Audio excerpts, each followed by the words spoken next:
Assalamualaikum warahmatullahi wabarakatuh. Perkenalkan, nama saya Sari Wahyuni. Di sini saya akan menjelaskan materi perancangan tata letak fasilitas, tepatnya pada pertemuan 1 dan 2. Nah, pada pertemuan 1 di mata kuliah perancangan tata letak fasilitas, kita membahas mengenai perancangan tata letak fasilitas. Pertama, kita harus mengetahui apa sih perencanaan fasilitas itu. Perencanaan fasilitas adalah berkaitan dengan desain, tata letak atau layout, lokasi dan akomodasi orang, mesin, dan kegiatan dari sistem atau manufaktur ataupun jasa yang menyangkut lingkungan atau tempat yang bersifat fisik. Kemudian setelah kita mengetahui perencanaan fasilitas, kita harus mengetahui apa sih tata letak fasilitas itu.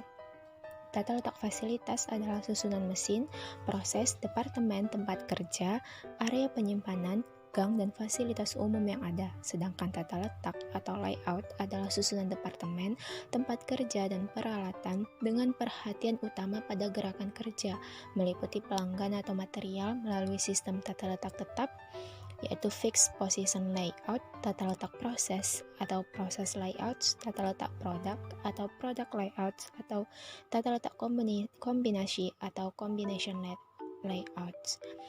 Adapun unsur utama desain fasilitas terdiri atas 3 bagian. Yang pertama meliputi input atau masukan, yang kedua ada proses transformasi atau proses produksi, dan yang ketiga adalah output, hasil atau keluaran. Nah, sebagai contoh adalah restoran, di mana inputnya itu berupa bahan makanan dan makanan jadi, kemudian proses transformasinya itu berupa pengolahan bahan makanan, dan outputnya berupa makanan yang dihidangkan. Kemudian ada tujuan. Tujuan dasar tata letak fasilitas adalah untuk menjamin kelancaran aliran kerja, bahan, orang, dan informasi melalui sistem. Selain itu, tujuan dari tata letak fasilitas meliputi memudahkan proses manufaktur, meminimumkan pemindahan barang, fleksibel, menghemat pemakaian ruang bangunan, memberi kemudahan, keselamatan bagi karyawan, dan memberi kenyamanan dalam pelaksanaan pekerjaan. Pentingnya perencanaan tata letak fasilitas itu dapat dilihat dari proses merencanakan yang terdiri atas perencanaan atau planning, desain atau designing, pembangunan building, pemasangan installing, dan uji coba. Ruang lingkup tata letak pabrik dalam perencanaan fasilitas itu mencakup perencanaan fasilitas dibagi menjadi 3, lokasi tata letak atau facility location, perancangan fasilitas atau facility design, dan pemeliharaan tata letak atau facility utilization. Nah, perancangan fasilitas atau facility design itu dibagi menjadi 3 lagi, yaitu perencanaan struktur, perencanaan layout atau tata letak pabrik, dan perencanaan sistem pemindahan material. Konsep sistem manufaktur terdiri atas produk desain atau desain produk, proses planning atau proses perencanaan, management of operation atau manajemen pelaksanaan, material handling atau perpindahan material, facilities layout atau perencanaan fasilitas, dan production planning or control atau rencana atau kontrol produksi. Tata letak yang baik dalam manufaktur mementingkan 2 hal berikut, yaitu yang pertama produktivitas, yang merupakan dia berupa mengoptimalkan waktu siklus, dan profitabilitas, yaitu ketika produktivitas optimal maka biaya akan minimum dan profit akan meningkat. Nah, ada beberapa jenis tipe-tipe tata letak. Pada pertemuan 1 ini hanya dibahas sebagian kecil saja dan akan dilanjut pada pertemuan 2. Nah, yang pertama itu adalah tata letak posisi tetap atau fixed position layout, yaitu material atau komponen utamanya tinggal tetap pada posisinya, sedangkan sarana produksi berupa mesin atau peralatan, manusia, dan sebagainya bergerak menuju lokasi material dengan jenis volume dan variasi produksi rendah. Tata letak tipe ini sering digunakan untuk membuat produk dengan ukuran besar seperti perakitan pesawat terbang, kapal laut, dan sebagainya. Yang kedua ada tata letak proses atau proses layout, atau biasa juga disebut dengan job shop. Pengaturan tata letak dengan cara menempatkan segala mesin atau peralatan yang memiliki tipe atau jenis yang sama ke dalam satu departemen. Sangat cocok untuk industri yang sifatnya menerima job order dengan jenis produk variasi tinggi dan volume produksi sangat rendah. Pada umumnya, industri kecil lebih cocok menggunakan jenis tata letak seperti ini. Yang ketiga adalah tata letak produk atau product layout. dan biasa disebut juga dengan flow shop.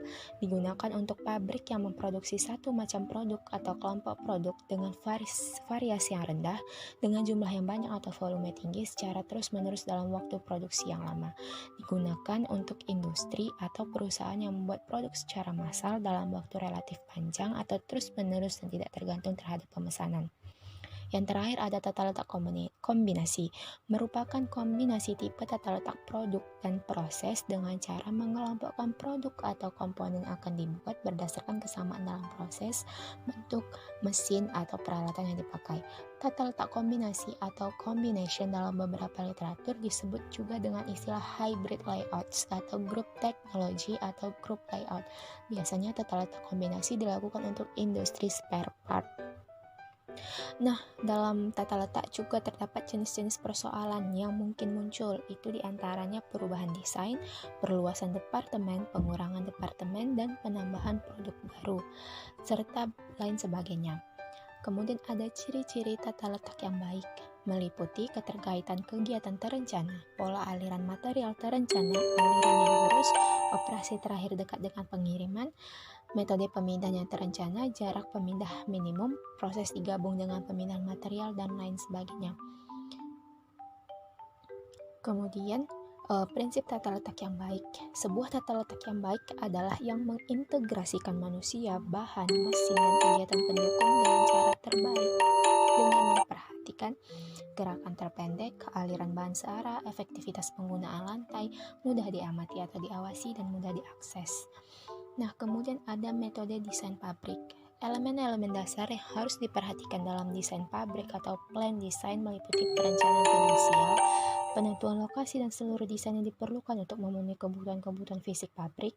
Prosedur atau langkah-langkah desain pabrik yang perlu diperhatikan adalah riset pasar dan peramalan penjualan atau kebutuhan, kebijaksanaan manajemen, desain produk, desain proses dan kegiatan produksi atau operasional, desain lokasi dan tata letak fasilitas pabrik, analisa perhitungan biaya, pengadaan dana, realisasi proyek, proses manufacturing dan distribusi output. Assalamualaikum warahmatullahi wabarakatuh. Pada pertemuan kedua ini, itu membahas mengenai tipe tata letak lebih lanjut, melanjutkan dari pertemuan pertama serta pola aliran material. Nah, seperti dijelaskan pada pertemuan sebelumnya, terdapat beberapa tipe tata letak. Yang pertama, itu ada tipe tata letak produk atau product layout. Tipe tata letak produk ini memiliki karakteristik dari segi produknya, itu dia tata letaknya itu disusun dan disesuaikan untuk memproduksi suatu produk yang bersifat standar dan jumlah besar, serta pada kecepatan produksi yang stabil.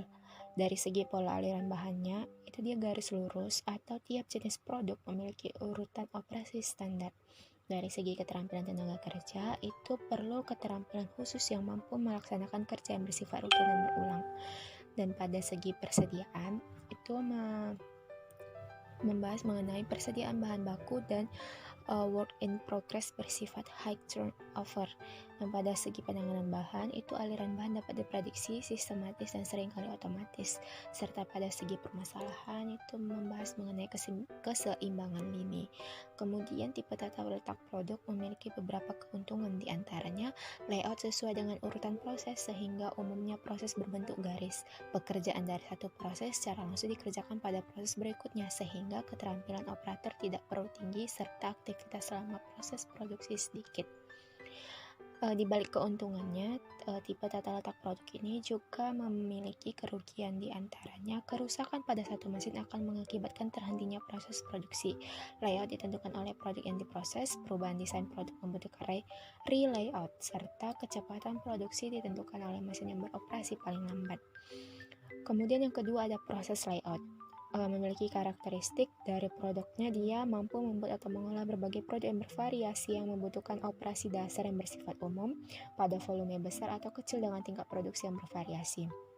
Dari segi pola aliran bahan, dia itu bervariasi, tiap produk perlu urutan operasi yang bersifat unik. Dari segi keterampilan tenaga kerja, dia itu perlu tenaga kerja terampil, mampu bertugas tanpa pengawasan ketat, mampu menyesuaikan diri terhadap variasi tugas yang dihadapi.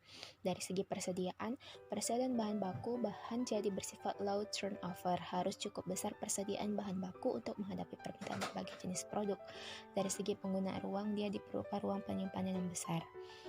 Nah, dari segi penanganan bahan, tipe dan volume penanganan yang diperlukan bervariasi. Terjadinya waktu tunggu yang disebabkan fasilitas operasi berikutnya belum tersedia. Dari segi problem, setiap jalur antrian yang bervariasi. Nah, sama seperti tata letak produk tadi, tata letak proses juga memiliki keuntungan dan kerugian. Keuntungannya itu adalah fleksibilitas tenaga kerja dan fasilitas produksi besar dan sanggup berbagai macam jenis dan model produk. Keragaman tugas membuat tenaga kerja lebih tertantang dan termotivasi.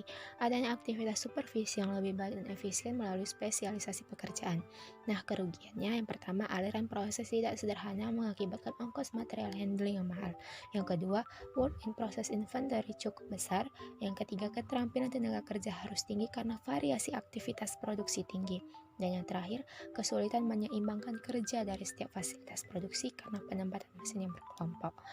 Nah, yang ketiga itu dilanjut dengan tipe tata letak teknologi kelompok. Itu memiliki keuntungan dan kerugian. Keuntungannya mencakup yang pertama dapat mengurangi pemborosan waktu perpindahan antar kegiatan yang berbeda. Yang kedua, penyusunan mesin berdasarkan family product sehingga mengurangi waktu setup mesin, mengurangi area lantai produksi, dan mengurangi ongkos material handling.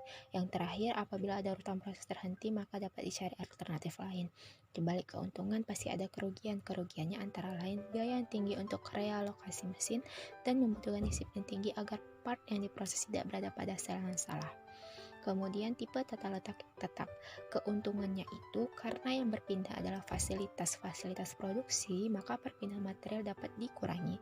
Yang kedua, bila pendekatan kelompok kerja digunakan dalam kegiatan produksi, maka kontinuitas produksi dan tanggung jawab kerja bisa tercapai dengan sebaik-baiknya. Adapun kerugiannya yang pertama, adanya peningkatan frekuensi pemindahan fasilitas produksi atau operator pada saat operasi berlangsung. Yang kedua, adanya duplikasi peralatan kerja yang akhirnya menyebabkan perubahan space, area, dan tempat untuk barang setengah jadi. Yang ketiga, memerlukan pengawasan dan koordinasi kerja yang ketat khususnya dalam penjadwalan produksi. Karakteristik dari tipe tata letak tetap yang pertama, ukuran lot kecil, tenaga kerja dengan keterampilan tinggi dan khusus, mesin yang digunakan bersifat umum, serta biaya pemindahan komponen utama sangat tinggi. Selanjutnya membahas mengenai pola aliran. Terdapat dua jenis pola aliran, diantaranya adalah yang pertama pola aliran dalam departemen atau flow within departments, dan pola aliran antar departemen atau flow between departments. Perencanaan aliran material. Analisis aliran tergantung pada yang pertama, bahan atau produk mencakup karakteristik, ukuran lot, dan jumlah operasi. Yang kedua, strategi dan peralatan material handling atau prinsip pemindahan bahan, satuan dipindah, dan peralatan yang dibutuhkan. Dan yang ketiga, tata letak dan konfigurasi bangunan, cakup ukuran, bentuk, jumlah lantai, letak pintu, letak dan lebar gang, dan letak departemen. Analisa aliran bahan. Pola aliran akan merujuk kepada keseluruhan pola dalam aliran produksi dari awal proses produksi mencakup penerimaan bahan baku sampai dengan proses akhir hingga menjadi produk jadi. Pola aliran bahan akan tergantung pada beberapa faktor sebagai berikut. Yang pertama, area luasan yang tersedia. Yang kedua, dimensi dari lantai yang tersedia. Dan yang ketiga, luas area yang diperlukan untuk setiap fasilitas produksi. Adapun keuntungan dari aliran bahan yang baik, yang pertama, menaikkan efisiensi dan produktivitas, pemanfaatan ruangan pabrik yang lebih efisien, kegiatan pemindahan yang lebih sederhana, pemanfaatan peralatan lebih baik, mengurangi waktu menganggur, mengurangi waktu dalam proses, mengurangi persediaan dalam proses, dan pemanfaatan tenaga kerja lebih efisien, dan lain sebagainya. Kemudian ada pola aliran dalam stasiun kerja atau flow within workstation. Nah, studi gerakan dan pertimbangan ergonomi untuk merencanakan aliran dalam stasiun kerja. Aliran dalam stasiun kerja meliputi yang pertama simultaneous atau terkoordinasi penggunaan anggota tubuh serempak. Yang kedua ada simetrikal, terkoordinasi pergerakan simetris antara kiri dan kanan seperti dicerminkan garis tengah tubuh. Yang ketiga ada natural, pergerakan kontinu atau tidak terputus-putus, melengkung membentuk kurva atau tidak patah-patah dan memanfaatkan momentum atau penyeimbangan aksi reaksi. Dan yang terakhir ada arrhythmical and habitual, yaitu aliran mengikuti urutan aktivitas teratur prosedural yang terbiasa melalui pembelajaran. Yang kedua ada pola aliran dalam departemen atau flow within departments, yaitu pola aliran dalam departemen tergantung tipe departemen. Yang pertama, dalam departemen produk atau family produk, aliran mengikuti aliran produk. Yang kedua, dalam departemen proses, sedikit sekali aliran antar stasiun kerja dalam departemen, lebih banyak aliran antara stasiun kerja dengan asli. Yang ketiga ada pola aliran antar departemen atau flow between departments. Pola aliran antar departemen adalah kriteria yang sering digunakan dalam mengevaluasi aliran dalam fasilitas. Pertimbangan penting dalam menggabungkan pola aliran adalah lokasi pintu masuk atau departemen penerimaan keluar atau departemen pengiriman. Pola aliran antar departemen mencakup ada bentuk strike, L-shape, U-shape, circular, S-shape, and serpentine. Kemudian ada pola aliran umum. Pola aliran berbentuk garis lurus digunakan pada proses produksi yang pendek, relatif sederhana dan hanya mengandung sedikit komponen atau beberapa peralatan produksi. Yang kedua ada pola aliran bentuk S atau zigzag, dipakai jika lintasan lebih panjang dari ruangan dapat digunakan. Yang ketiga ada pola aliran bentuk U, digunakan jika menginginkan produk jadinya berada pada proses yang relatif sama dengan proses awal. Yang keempat, yang selanjutnya ada pola aliran bentuk O atau melingkar, dipakai jika menginginkan produk jadi kembali ke tempat awal proses untuk memudahkan pengawasan administrasi keluar masuk barang. Yang selanjutnya ada pola aliran bentuk L atau bersudut ganjil, digunakan jika tempat terbatas sehingga memperpendek aliran antar proses yang satu dengan yang lainnya. Untuk pola aliran menurut keluar masuk bahan bisa dilihat pada gambar berikut. Kemudian untuk langkah-langkah perencanaan aliran bahan. Yang pertama, identifikasi seluruh elemen yang bergerak mengalir melalui mesin dan fasilitas produksi yang ada, meliputi material, scrap or waste, tenaga kerja, mesin dan informasi. Yang kedua, kumpulkan semua data yang diperlukan untuk tiap elemen, meliputi production routing, bacam dan banyaknya scrap atau waste, gerakan perpindahan personil, data teknik mesin dan peralatan. Yang ketiga, amati sekali lagi dengan seksama untuk proses pengerjaan. Yang keempat, perhatikan faktor yang berkaitan erat dengan aliran elemen produksi lainnya, meliputi karakteristik bahan, peralatan pemindah bahan, gerakan operator, jenis lintasan dan dimensinya, bentuk bangunan dan lain-lain. Yang kelima, ada rancang beberapa kemungkinan pengaturan yang sesuai untuk fasilitas produksi, proses perakitan, dan lain-lain. Yang keenam, melakukan analisa teknis untuk memilih alternatif aliran dan penempatan fasilitas produksi. Kemudian ada analisa aliran material, merupakan analisis kuantitatif untuk tiap gerakan perpindahan bahan. Faktor yang perlu dianalisis meliputi transportasi, jumlah komponen yang dibuat, jumlah dan macam operasi pembuatan tiap komponen, urutan operasi perakitan, dan besar serta bentuk ruang yang tersedia. Kemudian ada metode analisa aliran material, meliputi peta proses operasi atau operation process chart, diagram alir, peta aliran proses atau flow process chart, from to chart, activity relationship diagram atau ARC, dan assembly chart. Kemudian ada data untuk analisa aliran, meliputi rute yang dilalui bahan antar departemen, jumlah bahan atau volume atau berat yang dipindahkan setiap periode waktu, jarak yang ditempuh, frekuensi perpindahan per satuan waktu, biaya yang diperlukan untuk proses perpindahan material atau bahan, presentasi dari tiap kegiatan sebelumnya, waktu perpindahan, serta kombinasi dari jumlah, waktu, dan berat tiap satuan waktu.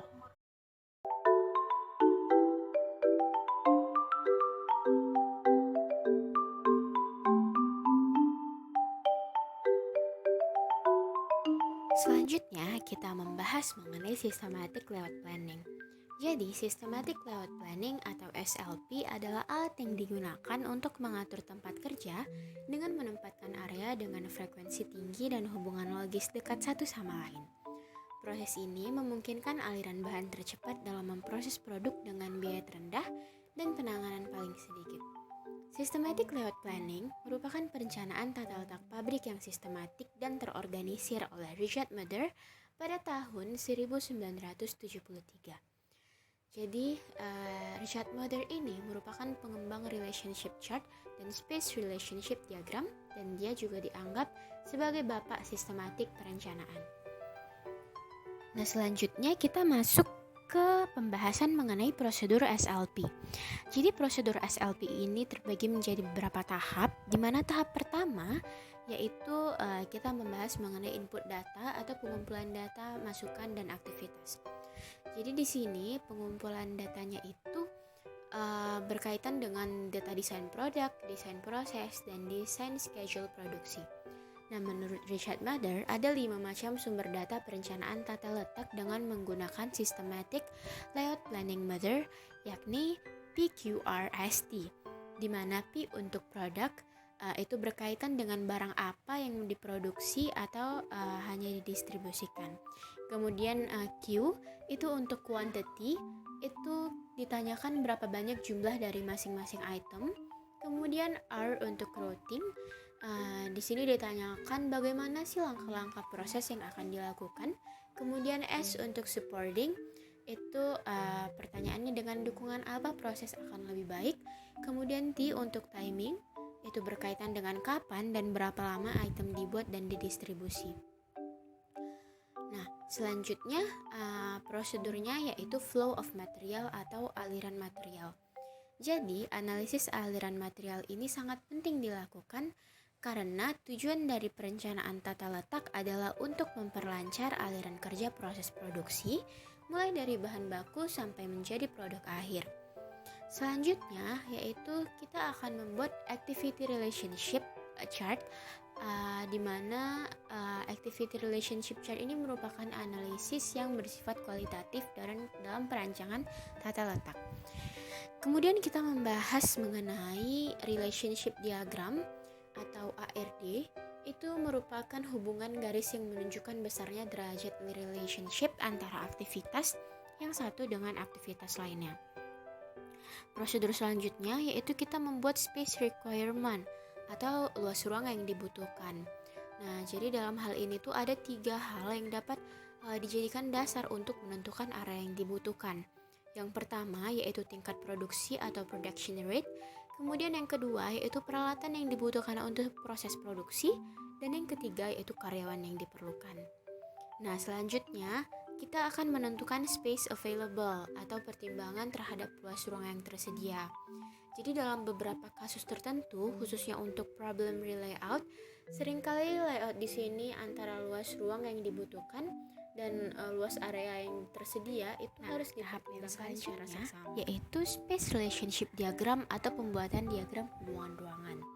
Jadi pada tahap ini yang perlu diperhatikan adalah mengevaluasi luas ruangan yang dibutuhkan untuk semua aktivitas perusahaan dan ruangan yang tersedia. Selanjutnya kita akan membuat modifying constraint dan practical limitation, di mana tahapan ini itu melakukan pertimbangan-pertimbangan praktis yang dibuat untuk memodifikasi layout. Kemudian terdapat develop layout alternatif, atau di sini kita tuh membuat alternatif tata letak. Jadi alternatif layoutnya ini dibuat berdasarkan space relationship diagram dengan mempertimbangkan modifikasi dan berdasarkan pertimbangan praktis. Jadi untuk membuat rancangan tata letak ini dapat dibuat suatu blok layout yang merupakan diagram blok dengan skala tertentu dan merupakan representasi bangunan. Selanjutnya kita membahas tahap terakhir yaitu evaluasi. Nah, jadi evaluasi ini dapat dilakukan dengan menggunakan teknik-teknik sebagai berikut, yaitu seperti perbandingan untung rugi, kemudian peringkat, kemudian analisis faktor, dan perbandingan biaya. Nah, selanjutnya kita membahas mengenai analisis produk, proses, dan schedule.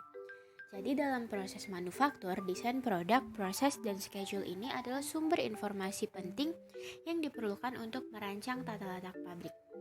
Jadi untuk produk itu mengenai apa sih yang akan diproduksi, kemudian untuk proses itu bagaimana dan siapa yang akan memproduksi, dan untuk schedule itu berapa banyak yang diproduksi, kapan dan berapa lama produksinya. Jadi kombinasi dari ketiga ini yaitu proses, produk, dan schedule nantinya akan memberikan informasi yang sangat penting yang menjadi acuan kita untuk membuat suatu tata letak. Kemudian di sini kita akan membahas satu persatu, diawali dengan kita membahas product analysis. Jadi product analysis ini dapat ditentukan dengan membuat suatu part list, di mana part list ini berisi atau memuat informasi mengenai nama komponen, kemudian nomor komponen, kemudian jumlah komponen per unit produk yang ada. Jadi spesifikasi dari komponen seperti jenis material, dimensi ukuran, standar kualitas pengerjaan, dan lain-lain itu juga tertera pada part list. Nah, jadi untuk menganalisis produk dan detail komponennya lebih lanjut, itu dapat diperoleh melalui dokumen gambar assembly atau assembly drawing, diagram assembly, dan gambar teknik seperti yang telah ditunjukkan. Nah, kemudian kita masuk ke proses analisis. Jadi proses analisis ini digunakan untuk menganalisis proses guna untuk mengetahui proses desain dari suatu produk dan masing-masing part. Jadi desain proses menentukan bagaimana produk diproduksi, spesifik produk, subassembly bagian yang akan diproduksi sendiri atau disubkontrakkan kepada pemasok, atau keputusan membuat atau membeli. Jadi untuk mengetahui desain proses dapat diketahui melalui identifikasi kebutuhan proses, pemilihan kebutuhan proses, dan urutan kebutuhan proses. Jadi yang pertama yaitu kita akan membahas terlebih dahulu mengenai identifikasi kebutuhan proses atau identifying required processes. Nah, jadi untuk mengidentifikasi kebutuhan atau persyaratan yang harus diproses dari sebuah produk dapat diketahui dengan part list. Kemudian yang kedua yaitu kita memilih kebutuhan proses atau selecting the required processes. Jadi dapat diketahui melalui bill of material atau akan membahas terlebih dahulu mengenai bill of material. Jadi bill of material ini merupakan gambaran atau definisi produk terakhir yang terdiri dari item, bahan atau material yang dibutuhkan untuk merakit, mencampur atau memproduksi produk akhir. Bill of material dibuat sebagai bagian dari proses desain dan digunakan oleh manufacturing engineer untuk menentukan item yang harus dibeli atau diproduksi. Jadi bill of material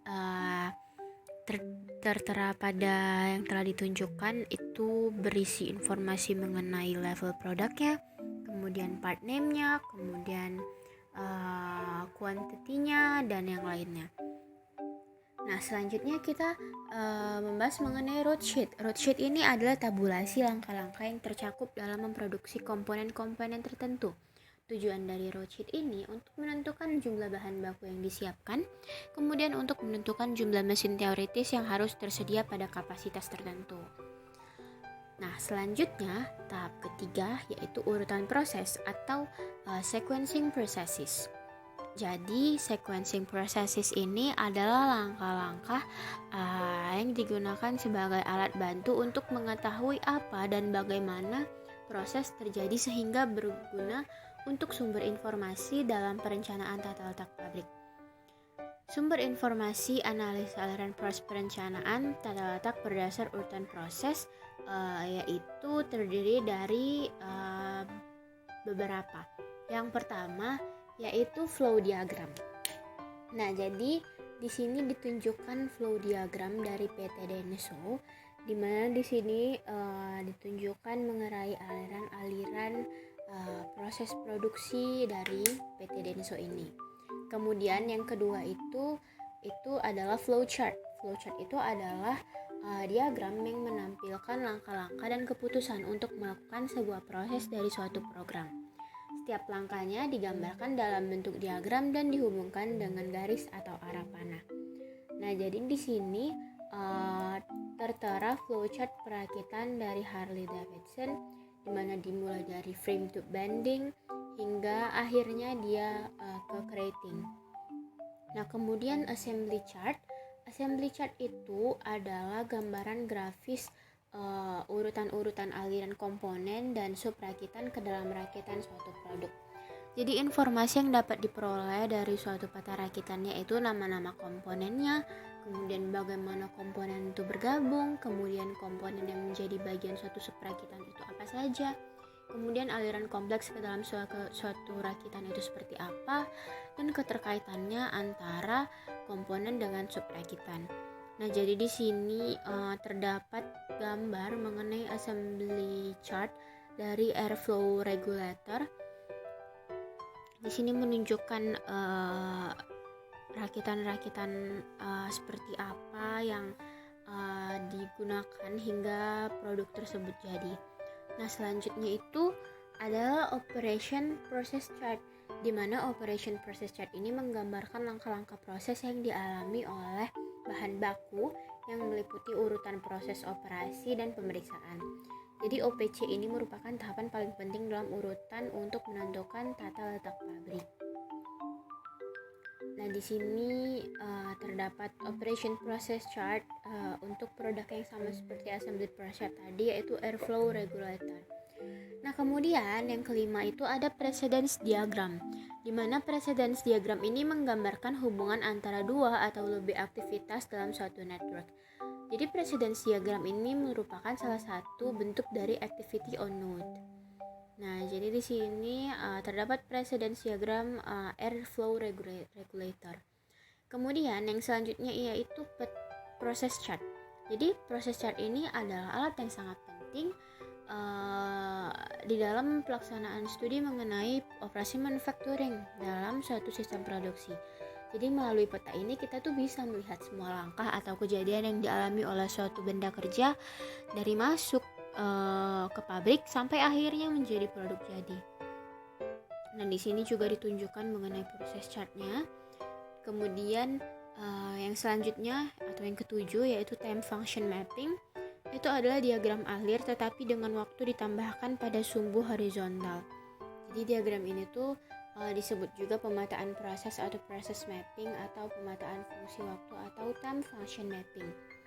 Jadi tipe analisa ini tuh menjadikan pengguna atau pemakai time function mapping ini dapat mengidentifikasi dan menghilangkan pemborosan seperti langkah tambahan, pengulangan, keterlambatan yang tidak perlu. Kemudian yang kedelapan yaitu ada value stream mapping. Ini merupakan teknik yang digunakan dalam lean manufacture yang membantu menganalisis aliran material dan informasi yang diperlukan untuk membawa produk atau servis ke pelanggan. Nah, di sini ditunjukkan value stream mappingnya. Nah, selanjutnya itu perlu kita ingat bahwa saat melakukan analisis proses dan desain itu perlu mengajukan pertanyaan sebagai berikut, yaitu yang pertama, apakah proses didesain untuk mencapai keunggulan bersaing? Kemudian yang kedua itu apakah proses menghilangkan langkah-langkah yang tidak menambah nilai? Kemudian yang ketiga itu apakah proses memaksimalkan nilai bagi pelanggan? Dan yang terakhir yaitu apakah proses akan menambah order? Nah, selanjutnya kita akan membahas mengenai schedule analysis. Jadi, schedule ini dapat mengetahui berapa banyak dan kapan produk dilakukan. Schedule ini berdampak terhadap keputusan pemilihan jenis mesin, jumlah shift, jumlah orang, ruangan yang dibutuhkan, kebutuhan gudang, alat pemindahan material, dan yang lainnya. Jadi informasi desain dari schedule ini tuh dibutuhkan untuk lebih memperhatikan volume produksi, trends, dan untuk memprediksi permintaan produksi yang akan datang. Informasi ini dapat diperoleh dari bagian penjualan atau pasar. Jadi dalam merencanakan tata letak perlu mengetahui schedule produksi. Schedule ini dibuat berdasarkan MPS atau Master Production Schedule. Materi 5, penghitungan jumlah mesin dan bahan. Routing sheet atau pengurutan produksi merupakan tabulasi langkah-langkah dalam memproduksi komponen untuk menghitung jumlah mesin yang dibutuhkan dan untuk menghitung jumlah part yang harus dipersiapkan dalam usaha memperoleh sejumlah produk yang diinginkan. Data yang terdapat pada routing sheet ada 12. 1. Nama operasi, 2. Nama operasi, 3. Nama mesin atau tools yang dipakai, 4. Waktu baku, 5. Waktu setup, 6. Kapasitas mesin teoretis, 7. Persentase scrap, 8. Jumlah yang diharapkan, 9. Jumlah yang disiapkan, 10. Produksi pada efisiensi, 11. Reliabilitas mesin, 12. Jumlah mesin teoretis. Contoh kasusnya yaitu jika yang ditanya untuk menghitung MRT atau rencana kebutuhan mesinnya dengan yang diketahui yaitu jam kerja mesin perakitan, frekuensi setup, waktu setup, lama proses perakitan, presentasi scrap mesin, reliabilitas mesin, dan efisiensi pabrik. Maka terdapat 4 angka untuk menghitungnya. Angka 1 yaitu menghitung kapasitas angatnya. Dengan rumus kapasitas angat sama dengan jam kerja tiap hari dikurang frekuensi setup dikali waktu setup per waktu proses. Angka 2 yaitu menghitung jumlah bahan yang disiapkan. Dengan rumus bahan yang disiapkan sama dengan jumlah yang diharapkan per 1 dikurang persen scrap. Angka 3 yaitu menghitung produksi pada efisiensi. Dengan rumus produksi pada efisiensi sama dengan jumlah bahan yang disiapkan per efisiensi pabrik. Angka 3 menghitung MRT atau kebutuhan teoritisnya.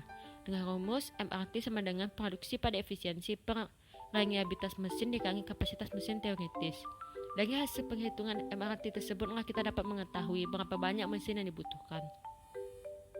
Penetapan kapasitas dan jumlah mesin yang dibutuhkan. Langkah-langkah dengan penetapan kapasitas produksi terdapat 4 langkah. Langkah pertama, penetapan kapasitas produksi yang diperlukan. Langkah 2, formulasi alternatif untuk memenuhi kapasitas yang dibutuhkan mendatang. Langkah ketiga, analisis dan evaluasi alternatif. Langkah keempat, pilihan yang optimal dan implementasikan rencana pengembangan kapasitas yang tengah dirumuskan. Dalam pembuatan produk, proses produksi bisa dilakukan melalui satu tahapan proses atau one stage atau melalui beberapa tahapan proses atau multiple stage. Satu tahapan proses atau one stage berupa dari proses input yaitu bahan baku, masuk ke proses transformasi yaitu proses produksi, dan terakhir masuk ke output atau produk akhir. Sedangkan untuk yang beberapa tahapan proses atau multiple stage bermula dari tahap 1 yaitu bahan baku, masuk ke tahap 2 yaitu bottleneck, dan masuk ke tahap 3 yaitu produk akhir. Pada proses ini kapasitasnya berbeda-beda. Informasi yang diperlukan dalam penentuan jumlah mesin ada 3. 1. Volume produksi yang dicapai. 2. Estimasi scrap pada setiap proses operasi. 3. Waktu kerja standar untuk proses operasi yang berlangsung.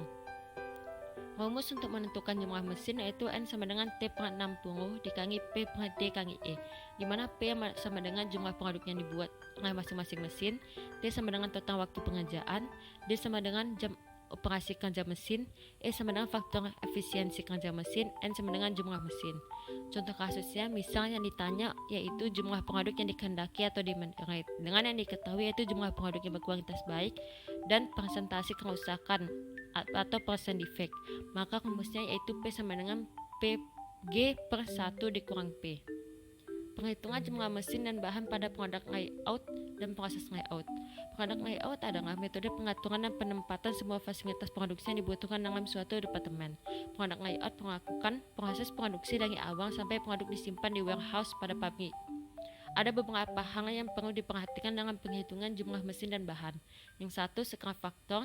Yang kedua, efisiensi. Efisiensi ini rumusnya yaitu output per input dikali 100%. Contoh kasusnya yaitu jika diminta untuk menghitung jumlah bahan yang dibutuhkan dan jumlah mesin-mesin teoritis dan praktis dengan yang diketahui yaitu jumlah produk dan efisiensi plan.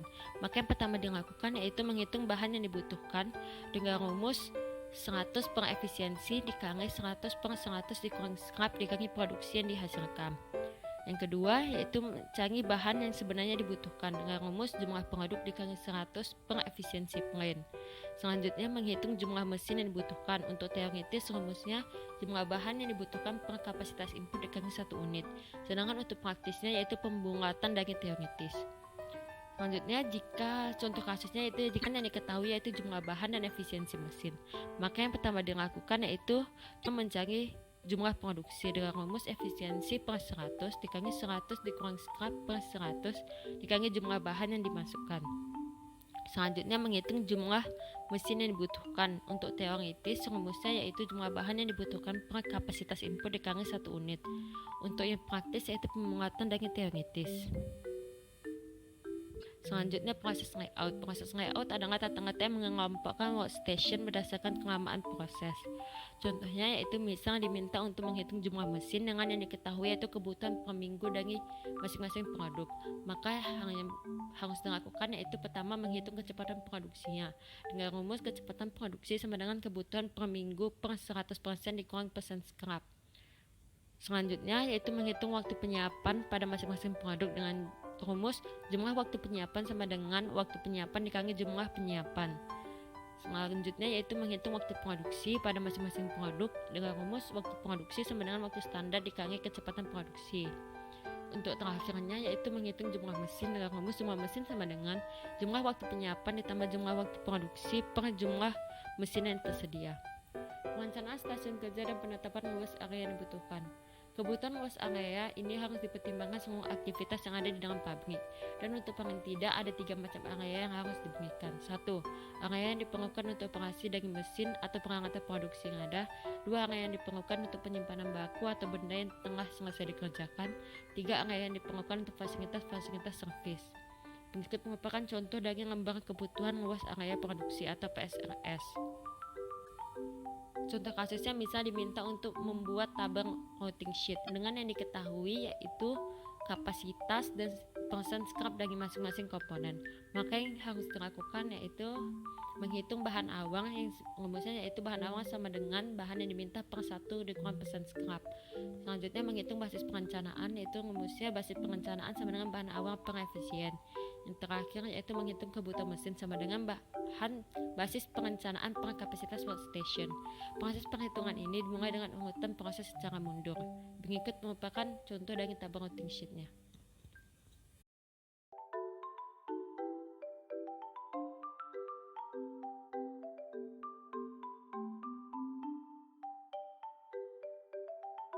Tahapan perancangan layout.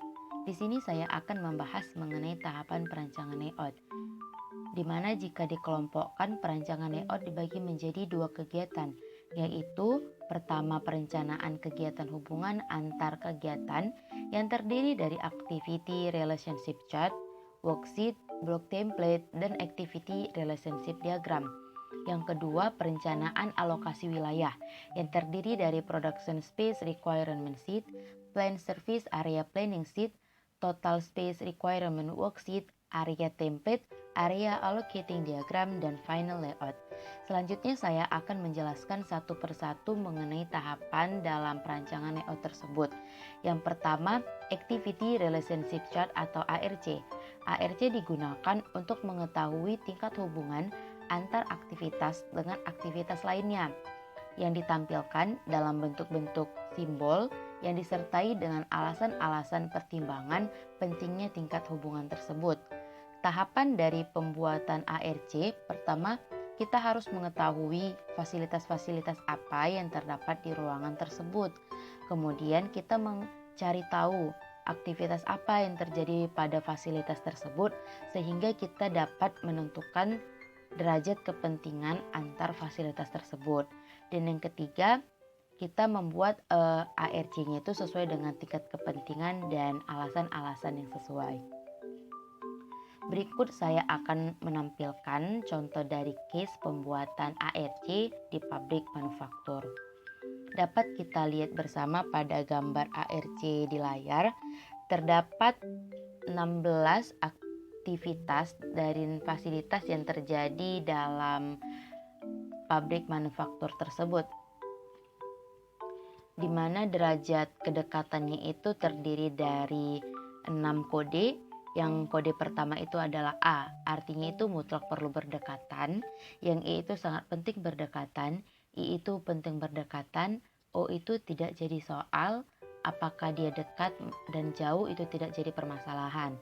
Yang U itu tidak perlu berdekatan dan yang X itu tidak diinginkan berdekatan, serta alasan-alasan yang telah terdapat di layar Anda.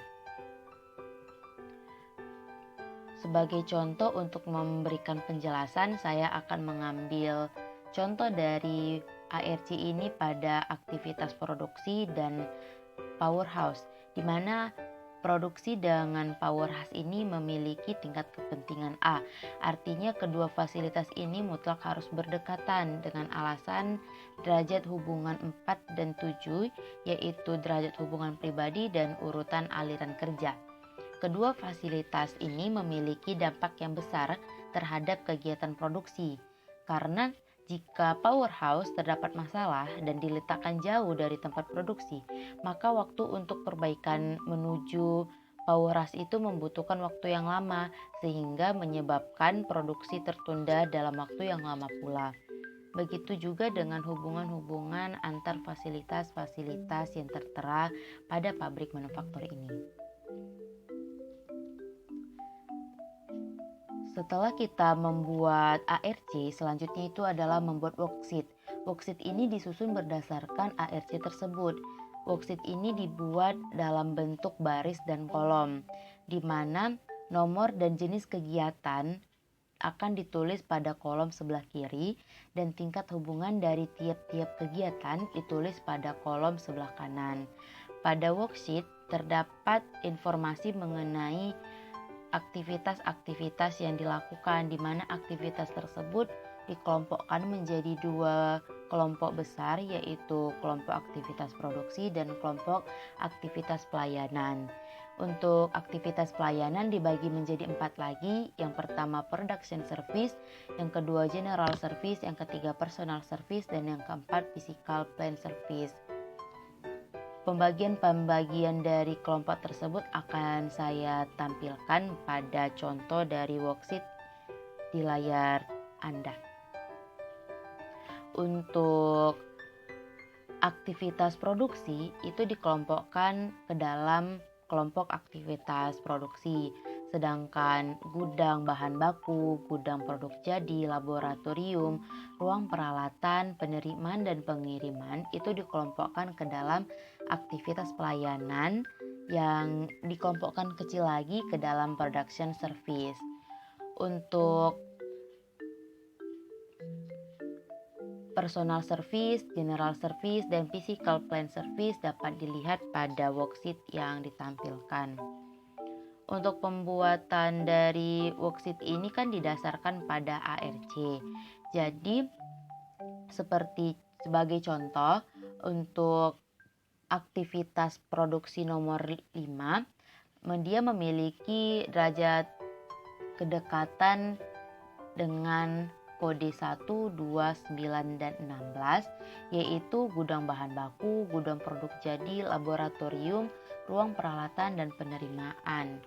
Kalau yang E itu berdekatan dengan kode nomor 3, 8, 10, dan 11, E itu 4, O itu 12, 13, 14, 15, U itu 6 dan 7. Untuk produksi dia tidak ada kode yang X, yang artinya tidak diinginkan berdekatan. Selanjutnya setelah membuat worksheet kita akan membuat block template. Block template ini merupakan kelanjutan dari worksheet, di mana pembuatan dari block template dilakukan dengan membuat bentuk bujur sangkar atau persegi panjang sebanyak kegiatan yang dibutuhkan. Kemudian untuk penomoran kode dan nama tiap aktivitas dituliskan di tengah dari tiap blok tersebut, sedangkan tingkat hubungan dituliskan pada tepi blok template tersebut. Biasanya itu dibuat pada tepi sebelah kiri atas. Berikut merupakan contoh dari blok template yang dapat kalian lihat. Sebagai informasi, pada tahap blok template ini untuk urutan fasilitasnya itu masih didasarkan pada nomor fasilitasnya, belum sesuai dengan urutan kedekatan fasilitas-fasilitas masing-masing. Dan yang tahap keempat yaitu Activity Relationship Diagram atau ARD, di mana diagram ini merupakan kegiatan untuk menyusun blok template sesuai dengan tingkat hubungan antara satu blok dengan blok lainnya. Blok template ini akan dipotong-potong per aktivitas, kemudian disusun sesuai dengan tingkat kedekatan masing-masing. Aktivitas yang mempunyai tingkat hubungan kedekatan positif yaitu A, E, dan I, di mana ketika aktivitas tersebut memiliki kedekatan positif yang terbanyak, dia akan diletakkan di tengah-tengah dari aktivitas yang mempunyai tingkat hubungan A, E, dan I dengan aktivitas lainnya. Berikut merupakan contoh dari tabel ARD yang dapat kita lihat bersama, di mana pada tabel ARD ini sudah didekatkan berdasarkan kedekatan-kedekatan fasilitasnya. Sebagai contoh, untuk fasilitas produksi, dia harus diletakkan berdekatan dengan aktivitas nomor 1, 2, 9, dan 16, di mana satu itu adalah gudang bahan baku, yang kedua itu adalah gudang produk jadi, dan yang ke-9 itu powerhouse, dan yang ke-16 itu penerimaan dan pengiriman. Sudah dapat dilihat pada ARD dengan aktivitas-aktivitas yang sudah berdekatan. Tahap yang kelima yaitu Production Space Requirement Sheet. Di sheet ini merupakan alat yang digunakan untuk menganalisis luas lantai yang dibutuhkan khusus untuk kegiatan yang langsung terhadap produksi. Pada Production Space Requirement Sheet ini telah direncanakan berapa jumlah dan ukuran mesin, operator maupun daerah kerjanya. Berikut merupakan contoh tabel dari PSRS di mana tersedia informasi-informasi yang telah disebutkan sebelumnya, dan di akhir kita akan menghitung allowance. Allowance dari PSRS ini dihitung dengan rumus luas total dikurang subtotal luas total dibagi luas total dikali 100%. Yang tahap ke-6 itu adalah tahap Plan Surface Area Planning Sheet. Sheet ini digunakan untuk menganalisa luas lantai yang diperlukan untuk kegiatan service. Pada Plan Surface Area Planning Sheet atau PSAPS ini dibagi menjadi 4 bagian. Yang pertama itu ada General Service, yang kedua adalah Personal Service, yang ketiga adalah Production Service, dan yang keempat Physical Plan Service. Dapat dilihat pada tampilan layar monitor. Tahap yang ketujuh kita masuk ke Total Space Requirement Worksheet. Total Space Requirement Worksheet ini merupakan gabungan hasil penganalisaan pada Production Space Requirement Sheet dan Plan Surface Area Planning Sheet.